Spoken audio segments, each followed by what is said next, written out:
شاندی ڕێپوانی ئاشتی کە لە ژمارەیەک پەرلەمانتار و چالاکوانی بواری مەدەنی ئەوڕۆپا پێک هاتوبوون دوای ئەوەی لە شارەدەی حەنکاوە بەڕێکەوتن ئەمڕۆ گەیشتنە سنووری قەزای بەردەڕۆژ لەلایەن ڕابەری تاریخەتی ویلیانی پێشوازی لێکرا.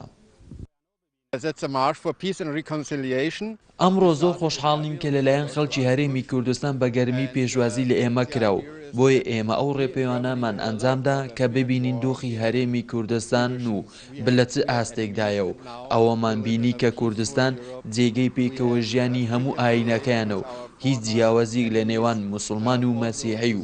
ئێزدی و ئاینەکان تردا نییە. بەشداربووی ڕێپەیوانەکان دەڵێن ئامانجی ئێمە گەیاندنی ئاشتی و پێکەوە ژیانە. ڕێپیوانە واش عنکاوە دەستپێکری شنەی هەیوێ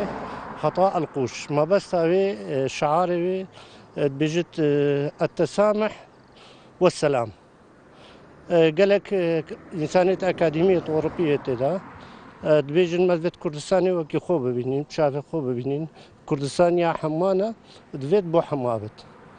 بڕیار وایە بەشداربووانی ڕێپەیوانەکە تا شارەدەی ئەڵقوش بەردەوامی بدەنە ڕێپەیوانەکان.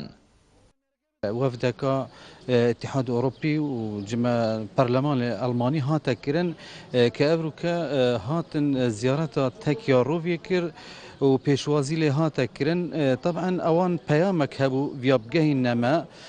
كهاتن أبروكا پیاما پیگوژیانی بگهینما که انسانیت همی پیگوژیان دبی هبیتن ما بود دیار کر که اسلام دین پیگوژیانه دین تسامحه و دین تعایشی و پیگوژیانه کوداب جاوید خوب ببینن نه وک گلید بیتن چونکه اوان گلی بول سر اسلامی و سر داعشی و سر تطرفه نه او اسلام یا کو رسالت و پیام اسلامی بگهین عالمه. بەلای وڵاتانی ئۆڕۆپا کورد میلەتێکی ئاشتی خوازە لە پێناو بەرقەرارکردنی ئاشتیدا دەمێکە بە گیانی ڕۆڵەکانی قوربانی داوە. محەممەد جەلیل، کەناڵی بادینان سات، نەحیەی ڕوڤیا.